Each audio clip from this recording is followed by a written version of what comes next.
I'm going to fire that guy. I'm going to fire you. You're going to get fired for the no volume. I don't understand why. Every show, there has to be an issue. But we're live. This is episode 3. Episode 3. Episode 3. Count them 3. Actually 4 if you count 0, which you should because it was the beginning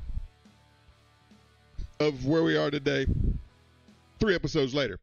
This is Regalwood Rasslin. I'm your host, Richard James Regal, your humble host, the overlord of the wasteland, the engineer of combat, the big boss with the hot sauce and the star of this by God show, Regalwood Rasslin. This is episode 3. I do appreciate you. I appreciate everybody. We are live right now on YouTube, Twitch, Facebook, Rumble, and Kick. YouTube, Twitch, Facebook, Rumble, and Kick. We're live. Live. If you want to know all about Regalwood and Ricky Regal, go to the YouTube channel. That's kind of where all things Regal reside. Wrestle Radio, WRESTLERADIO 860 on YouTube. That's where it all resides, man. That's where some of the older shows from back when we had an honest-to-God, real-life radio program back in the day. Some of those interviews from some of those legends are housed right there on that self-same channel, along with some of these newer programs, the gaming stuff. It's all there. So go over to Regalwood or Wrestle Radio 860 on YouTube and do your homework about what we do here. Twitch is Regalwood6969, Facebook, Ricky Regal, of course, and Rumble and Kick are Regalwood, respectively. Look for this guy right here, the big bulldog with his title belt, world champion of Regal Rasslin, and you found the right place. All right. What's our motto here at Regalwood Rasslin? Or Regalwood Gaming? Anything Ricky Regal, what's our motto? Wanda, you're in the chat. What's our motto here at Regalwood Rasslin when we start a show? What's the motto? What's consistent? If there's nothing consistent, there's one consistent thing that happens every show. I'll give you a second to answer. What's the one thing we can always count on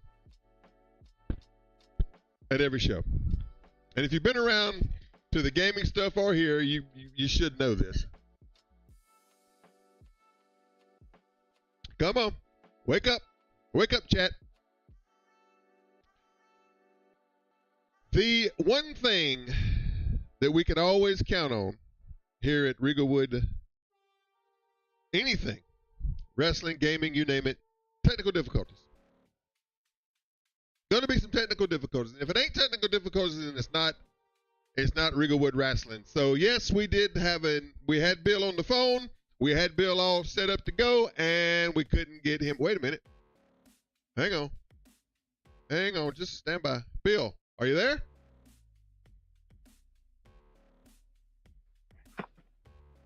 Bill. I figured it out. All right. Stand by. Let me recant all I just said about you. Hang on. All right, everybody, hold on. Everybody, hang on. Bill was having issues. But wait, there's more. Bill was having issues, but Bill found his way in. So hang on, Bill. Give me just a second. I'm gonna stand you by just for a minute and get you loaded in. Give me just a second, okay? All right, buddy. Give me just a second here. Let me take back all the stuff I said about you.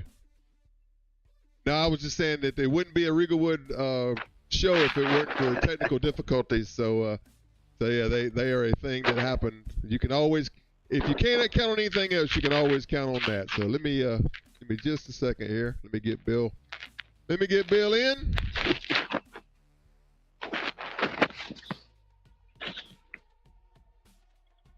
There, 20 by 1080. Got your video, got your audio. Let's see if we see you. Hopefully we will. There he is. All right. Let me get you set here, Bill. And you can see everything on your screen of what we're doing here, right? You can see me and all that good stuff, right? Okay. All right, cool. All right. So so here we go with episode 3, and I do appreciate everybody who's joined me. Let's see here. Let me find out where I'm at. All right. So really quickly, because Bill's got a short schedule today, he's got to get out of here in about 20 minutes. So we're going to have a real quick chat with Bill Hazelwood. I'm going to get him in, but welcome everybody. This is Regalwood Rasslin, episode 3. Friend of mine who's announced some of my shows in the past, the big events, and I always felt like when this guy came to the shows, it had that special fight night and big event feel. So without further ado, here is my friend Bill Hazelwood. Bill, welcome to Regalwood Rasslin, my friend. How are you, Ricky Regal, the legend, the myth, the man?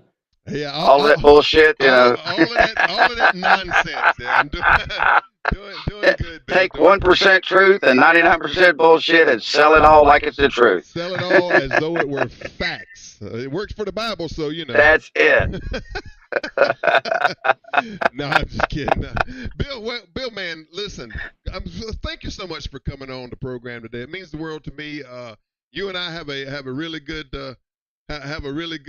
working relationship. We always got along like gangbusters, and you, like me, my friend. I'll just put this out there. You, like me, get a lot of heat that we don't understand why we even get. Right? People don't like us, but just because they just don't like us, right? So, I mean, I don't know what it is.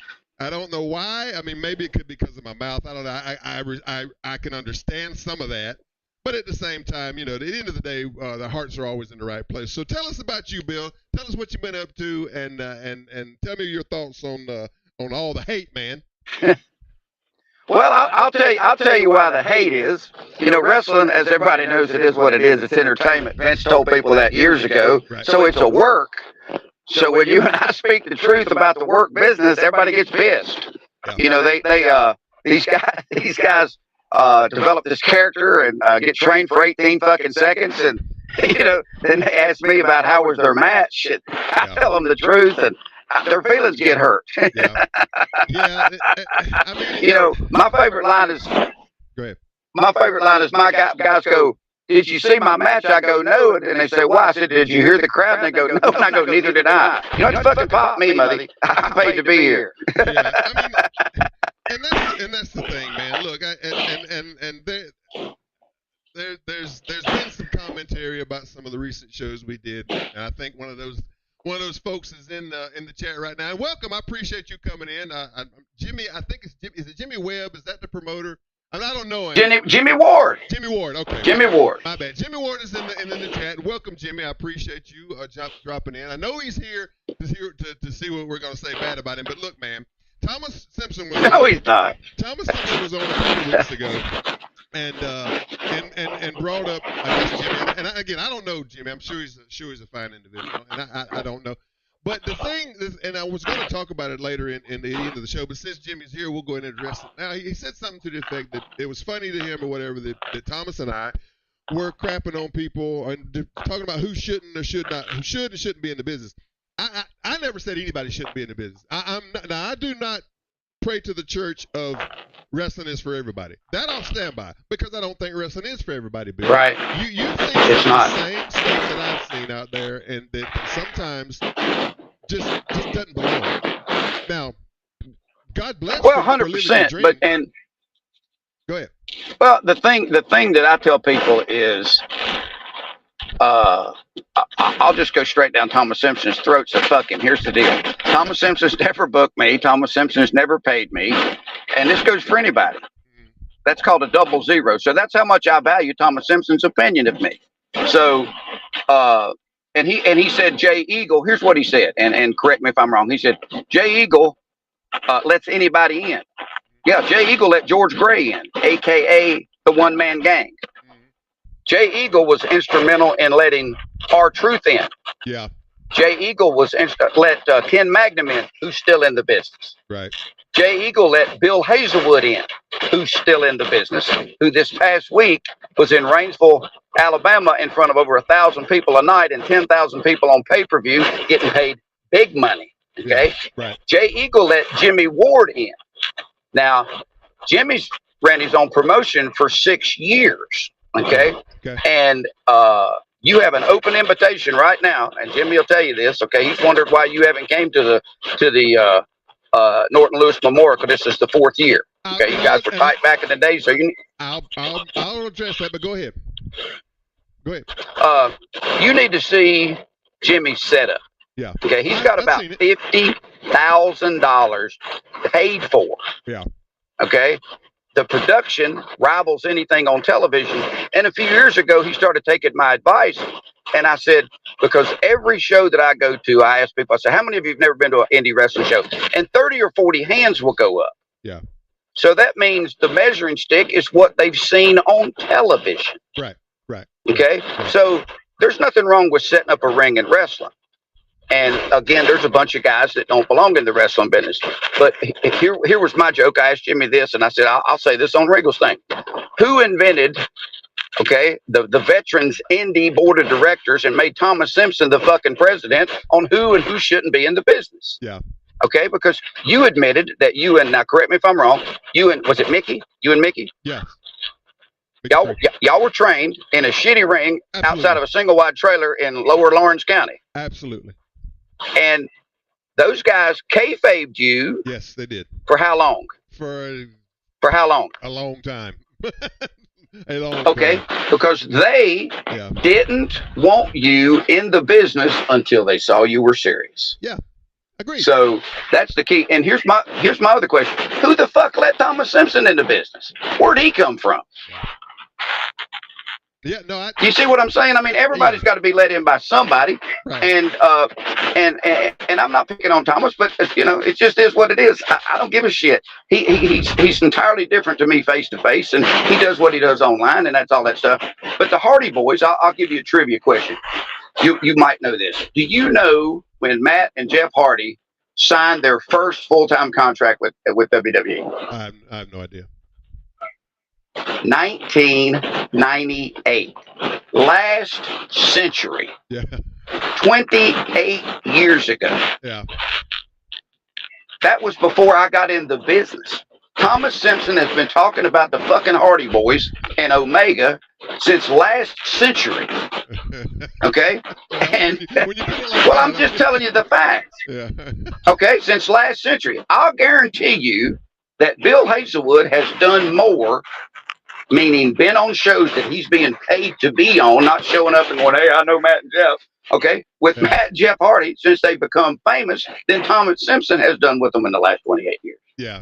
Bill, so, is that your mic? Bill, hold on a second. Is that your mic on your collar right there?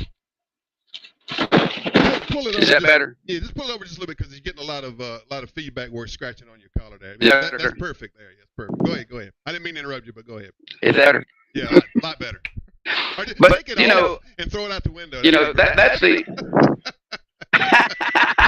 Well, I can't take it off and throw it out the window because I had a stroke and I'm deaf in my left ear, so I can have the mic in my right ear. Gotcha.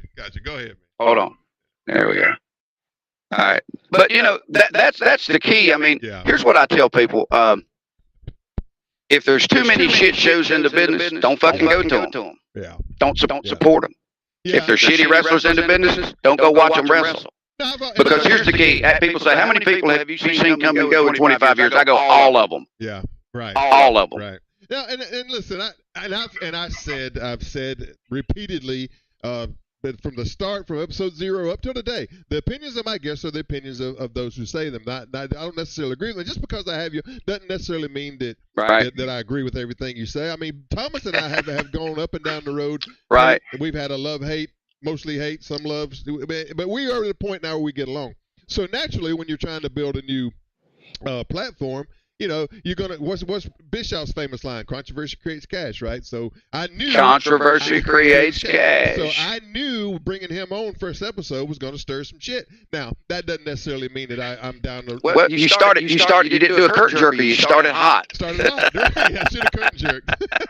but no, listen, and I believe, and you're right, Bill. Let me just say, you are 100% right. They did fave us for a good long time when we first started, and I understand that as to why they did that. I'm not here to gatekeep. I have no dog in the fight as far as going out there and working shows there. I don't need to go against this one or that one to get me a spot on Friday night's card because I'm not active anymore. This is the most active I am, is doing this right. and talking to friends like you and and reaching new people like Jimmy there. But look, and I understand his point about the who shouldn't and shouldn't be in the business.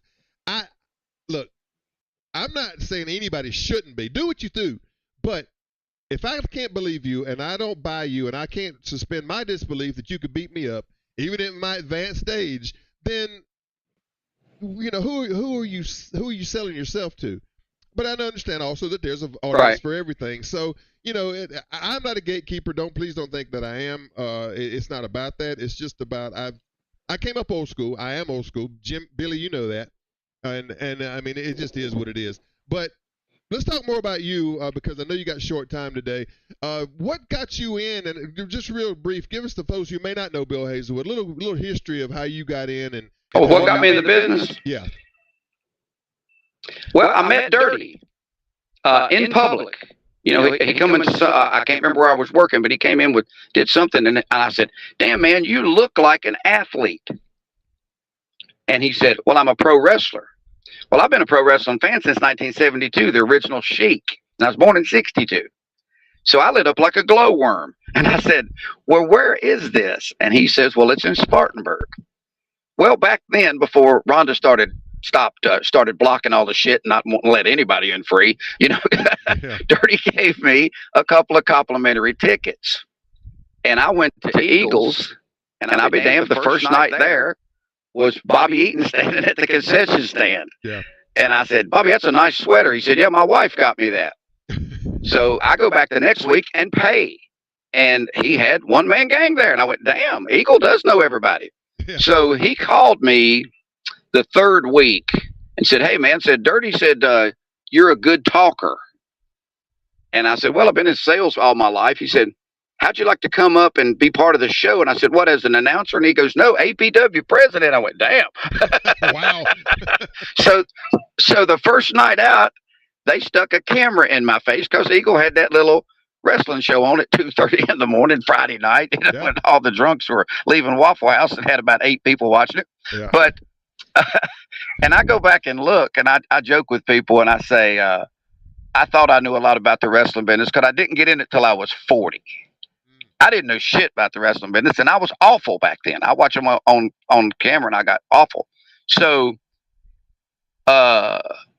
Eagle's business model was the smartest thing going. He didn't pay anybody. Yeah. Biggest expense in Lawrence County right now for any business they got down there is payroll. Okay, yeah, so that's the budget. So, but Eagle was also the first one to give me advice that if I could go somewhere else and get paid, do it. Yeah. And I heard him tell other guys that. And if they was dumb enough to stay, he was smart enough to let them. So I went to a show in Liberty, and I met Jimmy Hines, a.k.a. Bobby Fulton, and they were doing Tough Man and cage fighting. And he said, "Man, you are really good." He said, "How big of a crowd have you ever worked in front of?" I said, "Hell, I don't pay no attention to the crowd. I was taught that we were in charge of what's inside this 16 by 16. The crowd's the crowd." So he invited me to Wake Forest University 3 weeks later to an MMA event that was on pay-per-view in front of 5,500 people. Yeah. And hell, I was just me. So I networked my way around. It's like anything else, a good old boy system. They eventually sold out to Money Mike Long, who I've been with for 18 years, and we do the tough man, which is the roughest and toughest brawl in Alabama. We do it in North Carolina, South Carolina, all that stuff. And the only independent wrestling show that I'm affiliated with now is American Wrestling League, AWL, Jimmy Ward, for 2 reasons. Because of his setup that he's got, which is world class, and it's 25 minutes from my house. So he signed to do 6 shows at the Market at the Mill, which we got one this Saturday called Spring Break. We got one coming up June the 6th, which is going to be unique, and I'm feeling we're drawing about 300 now right out of the gate. I'm feeling we're going to draw 500 to 700 on this. He's bringing in a little worker, Santana Jackson. However, Santana is going to be doing his Las Vegas stage show before the show because they've got a stage down there at the Market of the Mill Event Center. Okay. And he's never done that outside of Vegas. And people joke and laugh when you tell him he's a wrestler. But the MJ Experience in Vegas is the #1 Michael Jackson tribute show in the world. Yeah. It's him and another guy, and they alternate back and forth. And Santana Jackson was voted the #1 Michael Jackson impersonator in America by. Hold on, that stroke is killing me. My short-term memory is lost, but it's one of the big hotel chains out there. Oh, Wynn, by Steve Wynn's organization. Okay. So first time ever outside of Las Vegas, he's going to do the show, and then he's also going to wrestle. So, that's June the 6th, and that's in conjunction with the Norton Lewis Memorial that we do every year. So, okay, fantastic. I announced for Roger Gleaton for years. We were the #1 on-demand show in Columbia for 18 months in a row out of Columbia and Orangeburg. There was a worker one time came up to me, and I won't mention his name because he's had a little trouble personally over the years. And he saw me at Chester years ago, and he went, "Damn." He said, "I thought Bill only announced at Eagles and here." He said, "I looked up and damn, you was on television." So if somebody recognizes me, which I get recognized occasionally, and I feel like they got a good sense of humor, they go, "You look familiar. Have you ever been on TV?" And I go, "Yeah, America's Most Wanted." And they go, "Really?" And I go, No. And if I think they really got a good sense of humor, I go, "You got Pornhub?" Bill. So, I wanted to stir up a little bit of controversy on Thomas because I know he'll want to whine and bitch and push back or whatever and all this other stuff. But you can ask the same questions of Thomas. Who let him in the business? Yeah. No. Where the hell did he come from? What? Yeah. No. Listen. I don't know. Do you? No. I really don't. And honestly, I will tell you, and it's not. I've told him.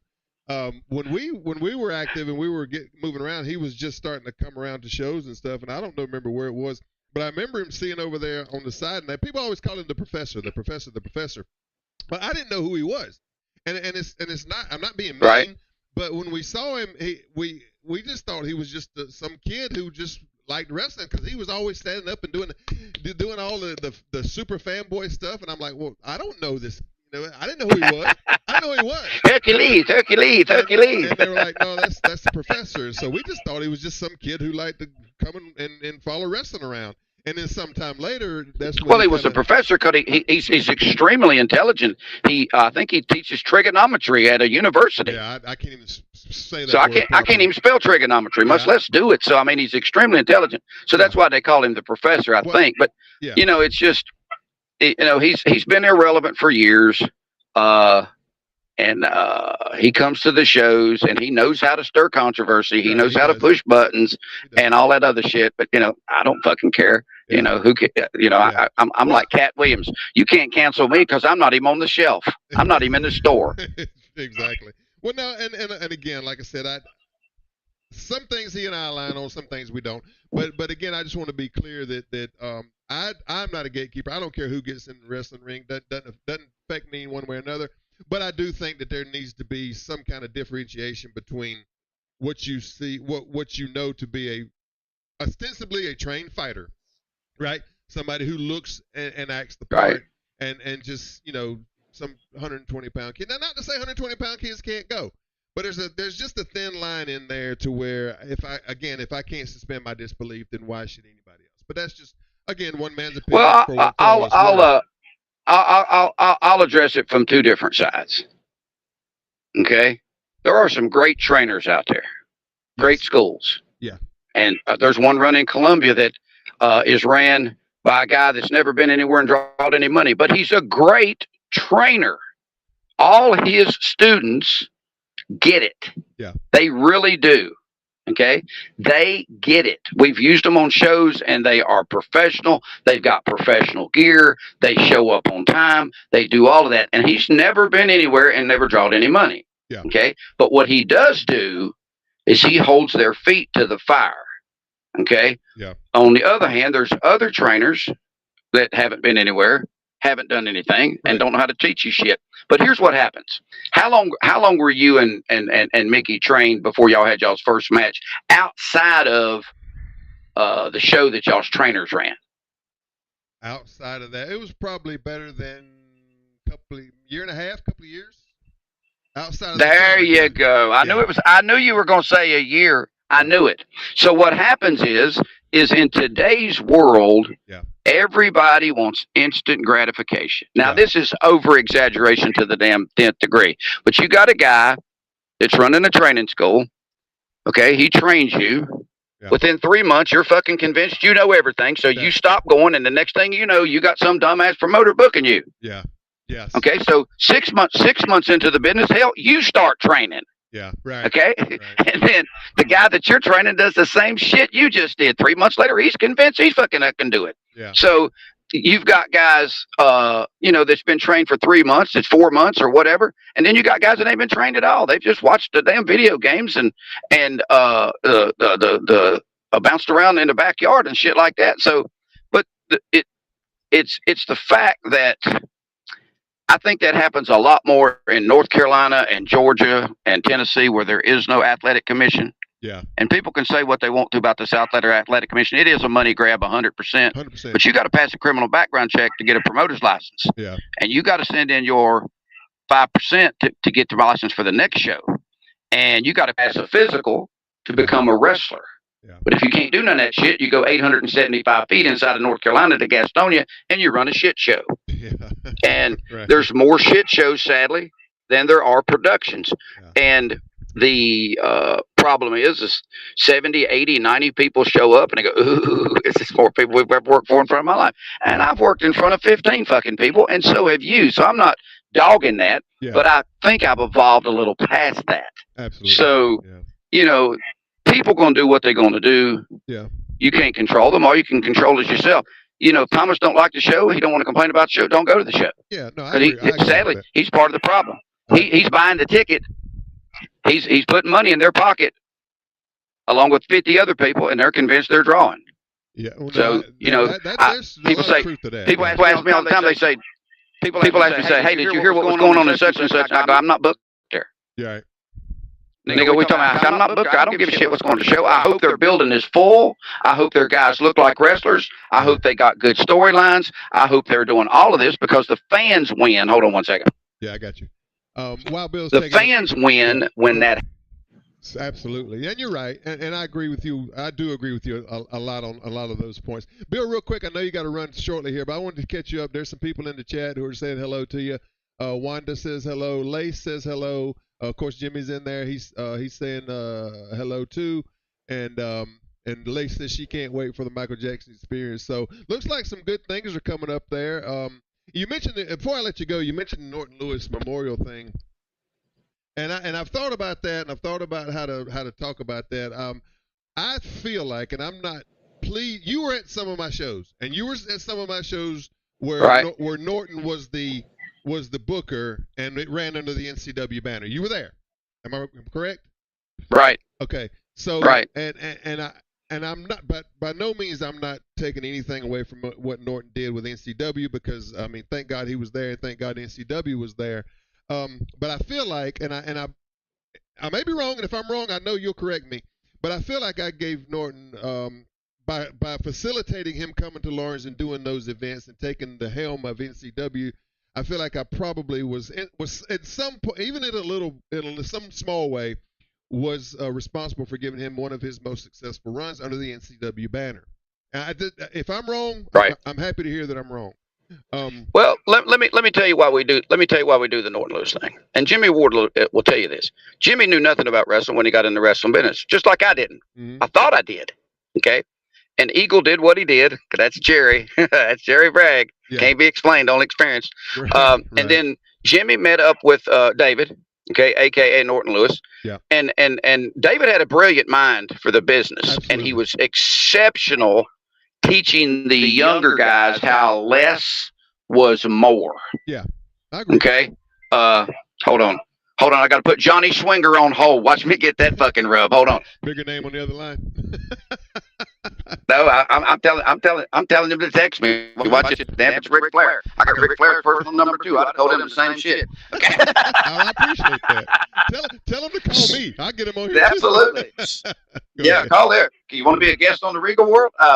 But Jimmy appreciated David's knowledge. He did. And out of respect, he runs that show every year. And kudos to Jimmy for doing that, because Jimmy will tell you that David Cody taught him 10 times more than Jay Eagle ever taught him. Yeah. Jay Eagle taught him a bunch of shit on not what to do. Well, how to do what he do. But so that's the reason he does that. And we'd love to have you there, man, because that brings me to my point. And I was the point I was trying to make with what I said. And God bless. I mean, I'm glad Norton is being carried on and being remembered and given that respect, because David was around a long time. David was a good friend of mine. David and I went up and down the roads a lot. He helped me a lot with my Christmas shows. And again, giving him that platform, inviting him down to run that platform that you know how it really ran. Basically, I was doing everything. Right. But bring the NCW banner and to put him underneath that, I think. And therefore, right. My question was, with that knowledge, I feel like, I was never invited to any of the memorial shows. Not that it's about me, and I know how things get telephone gamed out. I'm not saying it should be. Regal should be, especially, and it's not about that. It's just the fact that when I saw those things come up, I was like, well, it would be nice to have been invited, but I've never been invited, so that's why I've never gone. To answer the question of why. Well, you are being officially invited right now, and Jimmy will give you a thumbs up. Well, okay, love to have you. I appreciate because and Jimmy's a good dude, man, but he's like me and he's like you. He's real fucking outspoken, and he don't forget shit. Yeah. And when people, because there's far more haters, and all you got to do to become hated is become fucking successful. Yeah, I know. People want you to do good, but they don't want you to do better than them. Yeah, no, I that's the key, and you've seen it, I've seen it, and to the show that you ran. Yeah. I tell people you drew more at that show. Okay, on that one show, the number of the size of the crowd that you drew was more than guys who was running 30 times a year drew altogether. Yeah. So, there was no doubt that you and the sheriff and the Angle were able to suspend reality like I'd never seen. Yeah. Yeah. I mean, and I'll close with this because I got 1 minute. Yeah, here's what I tell people. People say this. Vince exposed the business decades ago. Oh, yeah. So I tell guys this. Everybody's got problems. You got problems. I got problems. Everybody's got problems. Our goal in the wrestling business, tough man business, boxing business, MMA business, it's all entertainment. Super Bowl is millionaires fighting over a rubber ball. I mean, a leather ball. Right. That's all it is, unless you're betting on it. Yeah. So is to have those fans. It's true. Guy singing at halftime, multi-millionaire. Okay. Is to have them leave their problems at least at the door and forget those problems so much for the next 3 hours that they want to come back and forget them again. Yeah. And now, as a worker, mine and your job, I don't give a shit what's going on in anybody else's match. Mine and your job is to make what we do believable. Right. Because Ole Anderson used to say this. They don't have to believe everything, but they got to believe something. And I'm going to tell you a little secret. They always believe me and Gene. Yeah. Right. He said, I couldn't help what went on at the other card. He said, I've had people go up and go, oh man, I know this shit ain't real, but man, I'll tell you right now, y'all beat the hell out of them boys. He goes, we did beat the hell out of them. Yeah. We didn't injure them, but we did beat the hell out of them. Because that's what it took to make it believable. Right. So, it's a simple process that I think people way overcomplicate it. Sure. But, it's like anything. There are way too many guys in there that don't know what they're doing. There are guys in there that's not trained. There's our guys that shouldn't be running. Jimmy calls them pro renters instead of promoters. Right. But the key is don't support them. Don't support them. Don't mention them. Yeah, I agree. Don't give them any. There's no such thing as bad publicity. Yeah. No, I Bill. People will say, I'm gonna go to that show and see if it was as shitty as they said it was. Yeah. Right. So, yeah, no, damn, it was shittier than I said, but I still gave them my money. How fucking stupid is that? 100%. Well, Bill, listen, I cannot thank you enough. I wish we had more time. I could go on with you for another couple of hours. We've really just scratched something. Please come back on in the future. I'd love to have you back on. Jimmy's in my chat. I'm going to invite him on the show too. Listen, this is an open forum. Absolutely. I want everybody to come in and tell their story, and because that's what grows this thing. And that's what I want for everybody. Thank you so much. And before I let you get out of here, give me some plugs. What you got coming up? What's your next in Bill Hazelwood's world coming up next? Well, the next show is this Saturday at the Market at the Mill. They can park 1,000 cars. Doesn't matter what the weather is. They got a long hallway you can stand inside of. Got phenomenal food, and you will be blown away by the production that American Wrestling League has. And I'm not sure if I have another brawl coming up now or not, but you know, I keep people in. But you know, I've been very blessed. I was on a podcast. I've kind of befriended a guy called Duke Loves Wrestling. He's in the top 5% podcast in the world, and he's drugged me on there. And you know, maybe a lot more famous than I thought I was, because I'm not famous by no stretch of imagination. I'm infamous, and I've just hung around with a lot of people. But I'll close it with this. You ready? Yes, sir. Here's the secret to the wrestling business. Tell me. You either dazzle them with brilliance or you baffle them with bullshit. But you never let them know the difference. Absolutely. Bill Hazelwood, everybody. What a great guy. What a great guest. Bill, thank you so much. I cannot thank you enough. Tell me this. Can I book you for the future? Can we do this again in the future one more time? Let my people get with your people. And like JR said, you got people? No. I'll have my machine call your machine. How about that? Yeah. Hey, you message me. I'll fuck it up, and you talk me through how to text you back. And I'd love to come back on. I really would. I'd love to come back on. I appreciate you having me, man. I really do. Because you were one of the guys. Because again, I said I was going to close with this, but I'll close with this. Okay. There were guys back in the day that could have beat the living hell out of me or did whatever, but they took care of me. They saw something in me, and you saw something in me. Absolutely. Because you could have got anybody. You could have got anybody to announce that show. Every announcer on the damn world wanted to announce in front of 2,000 or 3,000 people. Yeah. And you picked me. I mean, you picked me, and you know, I'll be beholden for you forever. So no problem, bro. I'd love to come back on. I appreciate you so much, man, and you are a blessing, and I enjoyed every time we were together, and I will see you in the future soon, my friend. I appreciate you coming on again. Bill Hazelwood, everybody, give it up for Bill. Thank you, buddy. Thank you, brother. I appreciate you so much. Have a good day, guys. Bye-bye. That's Bill Hazelwood. I knew Bill was going to be. I knew he was going to do a great job, and I'm glad to have that he came on. And hey, clear the air a little bit. That's important, man. I wanted to clear the air. I was going to clear the air with some things that and I'm glad, Jimmy. I'm glad you came in today. I never met you. I'm sincere in what I said. I will love to have you on the show at some point if you want to come on. You're more than welcome. Not gatekeeping anything here, bro. We are open to whoever wants to come in and tell their story and clear up some misconceptions, misunderstandings. I said it in my last. Yeah, I know Casey's a part of the AWL. I was well aware of that because I would not having known you, Jimmy, and on Facebook or follow you or friends, whatever it is on Facebook. I would see her post, but I didn't know who ran AWL. I didn't know any of that stuff. And I will tell you this is a matter of fact. When Thomas came on, when he originally did and said the Lady J thing, I had no clue what he was talking about. I had no clue. And if you have ever talked to Thomas, he does kind of do a string of consciousness thing, and he'll just say a lot of stuff, like with the Dion thing. I did not know he was talking about Dion. And that's why I had to go into a long 20-minute soliloquy in the end of episode 2, to where I was basically saying, "Look, man, these opinions are the opinions of those that speak them. Now, just because you're on my platform doesn't necessarily mean that I endorse what you're saying or I agree with what you're saying." Thomas and I have a complicated relationship. I mean, for the most part, we're good. But he says some crazy stuff that I don't even agree with. But I think he has his opinions, which are strong, and he's beholden to his opinions. I have mine. Some of the stuff we're in line with, some of the stuff we're not. But this show is not about gatekeeping. It's not about crapping on anything. Look, I want everybody to succeed because I know for a fact how hard it is to build a show. I built that Christmas thing in Lawrence from a shoestring budget to just a few people showing up to packing that building for 10 years straight.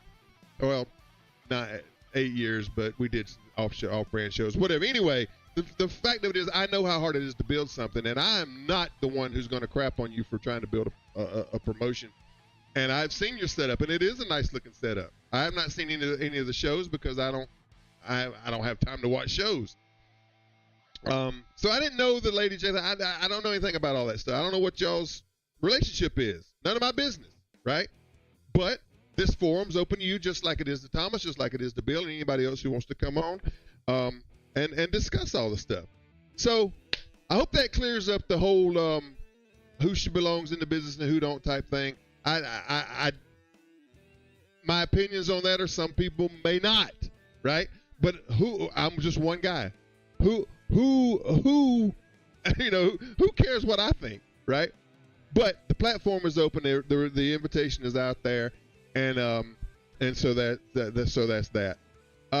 Again, Bill Hazelwood, a champion. I appreciate him coming on here and represent. He represents your company well, just like he represented what we were doing in Lawrence well. And God bless Bill Hazelwood. I know he had some health problems, and he's always in our thoughts here and prayers at Regalwood Rasslin. All right, gonna take a quick break. We've been going.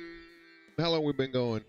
Been going about 45 minutes. Gonna take a quick break, give everybody a chance to go fill up their cups and have a bite of snack. Be back in about 2 minutes, and we'll pick it up from there. We'll do a flashback of Regal's reality, and then we'll get ready to close the show. All right, all that's coming up next right here on Regalwood Rasslin.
All right, back here live on Regalwood Rasslin. Regalwood Rasslin live on the second day of April 2026 in the year of our Lord. Just had a great conversation with Bill Hazelwood, and I can't say enough good things about Bill. A lot of people A lot of people, for whatever reason, never didn't like Bill, didn't want Bill on their shows, and I never understood. Bill and I have always had a great working relationship, here's the thing I liked about Bill. I'll just say this before I go into the reality section, but the thing I liked about Bill, man, was I didn't have to worry whether or not Bill was going to do his job.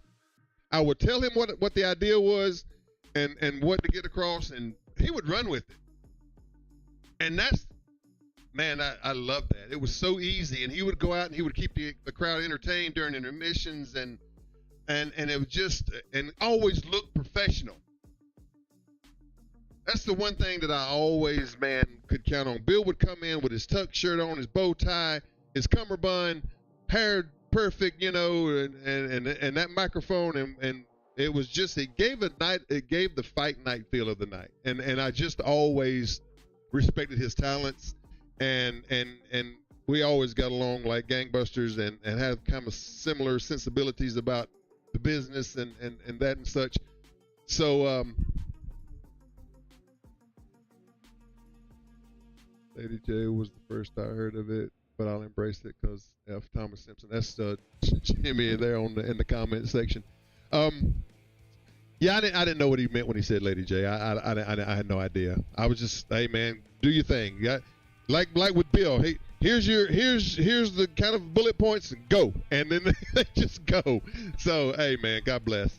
But anyway, great having Bill on. I will have him on again in the future. He had a short time today. He had another appointment he had to get to. But thank you again, Bill, for coming on. If you watched episode, I want to say, I don't know if it was 1 or 2. I think it might have been 1. I brought up that I used to write these columns called Regal's Reality for the RickyRegal.com website, which facilitated the Regal board. Some of you know, some of you don't. I'm not going to rehash the Regal board because it's too traumatic, right? But I wrote these columns, which started it all, called Regal's Reality. And on the first episode, I recanted how myself and my partner Mickey Free got into the wrestling business, and how I wasn't sold on it, and he kind of suplexed me from the outside of the from the outside of the apron into the middle of the ring. And once I hit the mat, it was like my life changed, and I was literally baptized into the wrestling business in that one moment. So I'll continue here with part 2 of the Regalwood. Regal's Reality, sorry. And if you're not, this is flashbacks to when we got in and when we broke in and how we kind of came up through the business. But part 2, as I recall, and I've read over them some as I've been going along, but part 2 was sort of like leading up to our first match. And if you remember when I told you about the guy that trained us, and even Bill brought it up, the guy, Jerry Hall, who brought us in and kind of gave us our very first start. Crappy ring, falling apart ring, but he would run these monthly shows. He called them shows because he had a speech impediment. We could run shows Saturday night, run show down and wear shows. A show and wear shows. A show and wear shows. You had to listen and kind of pick up Jerry's inflections and tone there. But we're gonna run a show and wear shows. And so okay. So we figured, man, we're breaking in. We're having our first show. We've only been wrestling. We've only been training a couple of months. We get our first show, So we run to Walmart like a couple of idiots because we were kayfabed. Guys, this is how it worked back in the day. We were fabed. We didn't know anything. We didn't know where to buy gear. We didn't know where to buy boots. We didn't know anything. And they didn't tell us any of that stuff. Because, again, like Bill said, he's right. They were trying to make sure that we weren't going to just fly by night it, or we was tough enough to hang on and actually be a part of it. And so they didn't trust you back then. It was a closely guarded secret. And that's kind of Jimmy too, just for clarification, it's kind of some of the stuff that I was referring to when I would mention some people who may or not, I don't quote unquote belong, but they were never kind of brought up the way the old school guys were, where it was you had to go in there and show them that you were a tough guy, that you could fight, that you could actually protect yourself, because there were legit shooters back in the day. And some of those guys would hurt you if you went in and didn't know your stuff. So that's kind of that, a little bit more into my mindset of why I think the way that I do. But yeah, anyway, so we were a couple of idiots. We went to Walmart and bought these, I guess you'd call them now yoga pants. They were they were these gray spandex tights. I don't even know what section we got them in. I honest to God, again, Walmart. There were these gray, and so we wanted to be kind of a knockoff Rock and Roll Express with a little bit of Road Warriors, but we were little guys, man. We didn't have I don't know why we thought we were the Road Warriors, but dreams and aspirations, right? Delusions of grandeur. We thought we were kind of like a hybrid of the Road Warriors and the Rock and Roll Express. So anyway, we got these tights, and they were long. They were leggings, right? They were all the waist to ankle, and skin tight. And man, this is embarrassing now that I'm even thinking. Yeah, Spanx, Wanda says. But it's embarrassing to think about. And then we bought us a bunch of bandanas. Our colors were going to be white and black, right? So I don't know why the white and black. I guess that's the only colors we could find at Walmart. We bought just a bag full. Remember, this is ridiculous. You're right, Jimmy. I should have been thrown out of the business back in the old days when I first started, because I know we looked ridiculous. We bought all these bandanas and we tied them, around our arms and around our forearms and around our boots and around our legs. And 2 minutes into the match, they were all fell off. They were all laying in the middle of the ring like a bunch of idiots. But and wrestling shoes. We didn't get like amateur wrestling shoes. They were these little booties. I don't know if you can see that. They were like these little 6-inch booties, white of course, and they just looked. They didn't have no kind of sole on them. They were just little thin soles. Wrestling shoes. Go look up wrestling shoes, and you'll see what I'm talking about. And but that was our gear, homemade Walmart special gear. And I don't even know where we got the wrestling boots, those wrestling shoes from. I honest to God, I don't remember, because there was an old boot company called B-Bar A that we didn't know about until years later to actually buy real wrestling boots. I don't know if B-Bar A is still a thing or not. I'm not. I don't even know if they still, because I know there's other companies now that you can pretty much buy that stuff anywhere. But back then, again, decades ago, and we're not going into how many decades, but several decades ago, the only place to get wrestling gear was B-Bar A boots and stuff. So yeah, we got our Walmart gear. We went out there, and our first match was in a little town called Ware Shows, at an armory in Ware Shows, and they were talking about the setups. We try to have a good setup at our lawn shows, and I understand Jimmy's got a nice setup now, and even my friend Bob Keller, he's got a great looking setup. That stuff didn't exist back then. It was literally, you set up a ring in the middle of the armory, and you would just walk out the door of whatever dressing room they gave you at that armory, right? And so we were back there, and in this little armory in Ware Shows, in front of maybe 20 people. Redneck. I'm talking about good old boy tobacco chewing. Good old tobacco chewing rednecks and big old, the big overhaul wearing guy. Hey, what's wrestling? Where's the wrestlers at? And so that was the crowd, maybe 20 people in there, and we would go out there and try to put on our show. And so anyway, we were wrestling. They were called the Bad Boys. It was a guy named Rick Doolittle, who was probably legit 300 pounds, but he was not muscles, if we're being kind. He wasn't muscle guy. And his partner Larry Heatherly, who was Steel, Blade and Steel, the Bad Boys, BADDBOYZ, the Bad Boys, right? Blade and Steel.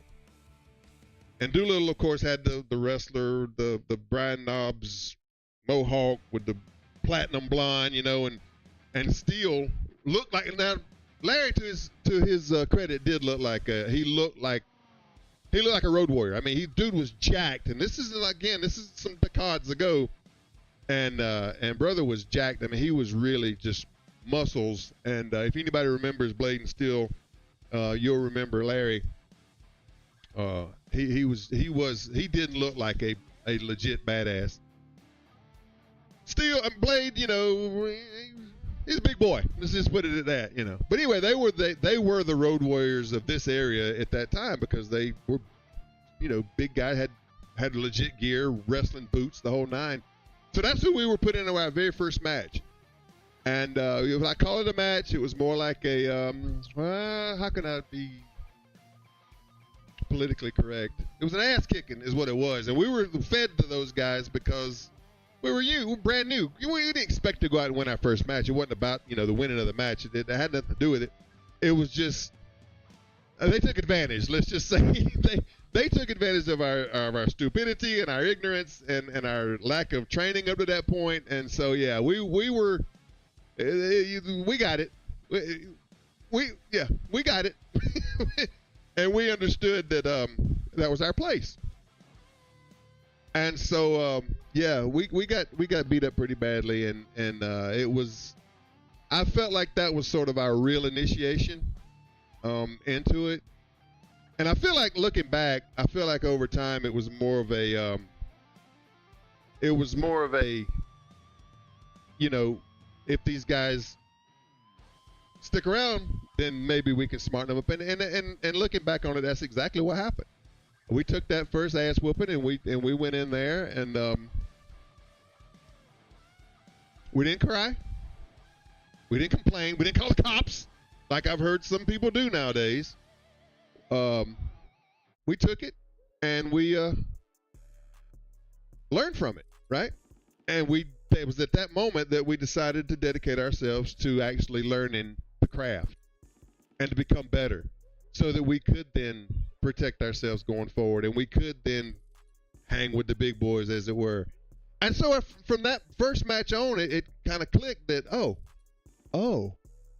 we might need to we might need to think this thing through and actually commit ourselves to some real training. Nothing against Jerry, but Jerry was way past his prime at that point. Jerry just liked to sit out there and kind of watch, and he would get in the ring and roll around a little bit, but it was literally he would get in the ring and roll around because it's all he could do. Love Jerry. I'll always be indebted because he gave me my entrance. But yeah, long and short of it was we learned from that first match. We learned some valuable lessons, and we went on from that point to kind of pick up and get to somebody who actually took us to the next level. And I'm going to stop that one right there. Regal. That's Regal's reality number 2. We'll go and our next version, or next time we go in there and we'll look back at our moving on to a guy we met up in Westminster, South Carolina, who actually put us on even though he was kind of a wild man too, he kind of put us on the right path that helped us out a lot going forward. So that's Regal's reality number 2. Just telling them old stories, and I'm remembering that I don't write this stuff. I don't know. So for anybody who's new, who's just joining me, I don't write these shows, right? I kind of go stream of consciousness. If that's not blatantly obvious, I don't know what else to say. But so I don't write them. I just kind of remember them as I go, and that's why I kind of get tickled at myself, because some of that stuff was legitimately embarrassing looking back. I wish there were some pictures of that first show. I don't even think there was video back then. And I'm not going back to the 60s. I ain't that old. But it was a few decades ago, and fun stuff. I wish we had pictures. And Mickey don't throw anything away. Mickey Free, he may have some pictures of the old who were we then? The Bruise Brothers. That was our first tag team name, the Bruise Brothers. B-R-U, I think, did we spell it funky? B-R-U-Z, because everything had to have a special spelling back then. Bruise Brothers. Yeah. Stump and Punch, the Bruise Brothers. What do you think about that? Now that's a barn burning gimmick, all right? Hybrid Rock and Roll Express / wannabe Road Warriors / my God, what were we thinking? But it's a time in my life that I'll never forget, and I look back on fondly, and that's really what it's all about. Sitting back in your elder years and kind of looking back on. We weren't just sitting at home, whatever you kids did back in those days. We're actually out there living our dream, and so I do understand people who want to get in it and kind of want to see that life. But the only thing that kind of bothers me about that is, the fact that there is no secret anymore. Like when we were first being smartened up, when we were first being kind of like eased into what this is, it was a long process, man. And now to skip forward again a few decades, skip forward to WWE's got a show where they're literally sitting around showing you what they're doing in the writers' rooms. And I just would have never in a million years thought that it would have got to that point. But here we are, and it is what it is. All right, that's enough of that. Man, again, Bill was great. If you like Bill Hazelwood, man, we will have him on again in the future. I got some other guests that I've got coming that I'm lining up. It may not be a guest every week. Just so we're clear, this is not going to be a guest-driven show, but it is as we get the first 3 or 4 going, because I think that's important to kind of, bring some other people on, some other ideas, because I can't just sit here and talk to you for an hour, because nobody cares, right? But yeah, I like Keller too. Keller's a good dude. In fact, I'm trying to get. Speaking of upcoming guests, I'm trying to get Keller booked for a future show, and some other guys, some other active wrestlers. One in particular that I'm really excited about, maybe getting on, a legend in my mind, a super legend. And if I get him, I'll be screaming that to the rafters. But all that's for the future of this self-same program. All right. I'll take another real short break, and then I'll come back and we'll close out the show with the most ridiculous item of the day. And boy, is it ridiculous. And we'll look at that when we come right back here on Regalwood Rasslin. Stand by.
All right, back here on Regalwood Rasslin.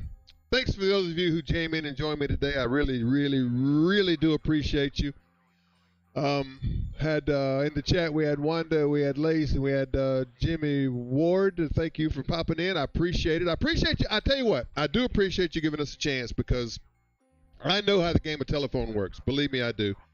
And I know that sometimes things are misconstrued or missed in the translation, but I wanted to be clear. And if you missed the end of last week's episode, the last about 20 minutes, I went into some pretty in-depth my thoughts and my ideas on that exact topic. So if you missed that, go back and watch which of course Randy Wayne was on last week and did a great job, man. He had shared his testimony, and it was really interesting. But it was really unexpected, the testimony that he gave last week. So if you missed last week's show, go back and give it a look, and we're gonna keep trying to push this thing forward as best as we can. But yeah, I always want there to be a clear, open air here. I want there to be no misconceptions about where I'm coming from, about where I stand on anything. And again, the opinions of my guests are those in which to speak the opinion. I don't mean I share it, I don't mean I endorse it, but it just does mean that I'm giving you, them, and anybody else who wants to come on here the platform to do so. So, having said all that, again, let's Lace, we're going to talk, Lace. Matter of fact, I'm going to send you a message. I'll send you a message as soon as we go off the air, and we'll discuss some stuff about maybe in a future appearance for the lovely and talented Lace, if she's interested in such chicanery. All right, real quick before I can get out of here, the most ridiculous item of the week comes from the WWE, and I think you'll agree with me that it is quite ridiculous. Take a look.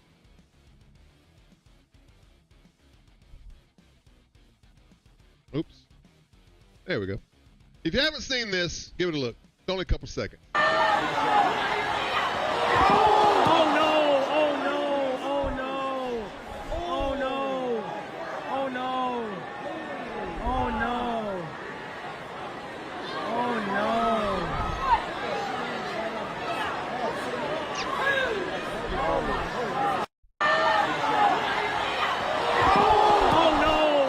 no! Yeah. Oh no! Oh no! Oh no! Is about right. What do you say? How do you say? Io Sky missing that dive by about a mile. Oof, it's a rough one. Protect your neck, man. You only got one.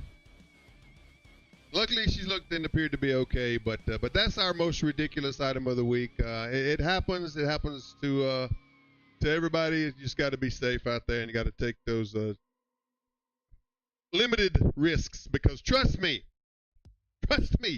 you will feel them again when you get older. My back is like a road map of I don't know, something that's not good. It's not a straight line. Let's put it like that. All right, it's going to do it for this week. I do appreciate, again, Bill Hazelwood. Thank you so much for coming on, my friend. We will have Bill on again in the future. I'll be touching base with you, Jimmy, at some point, inviting you on if you want to come on. I'm happy to have you. Happy to have you come and tell us all about AWL. Did I say that right? I hope I said that right. I'm not being rude. American Wrestling League, is that who you are? Let me make sure.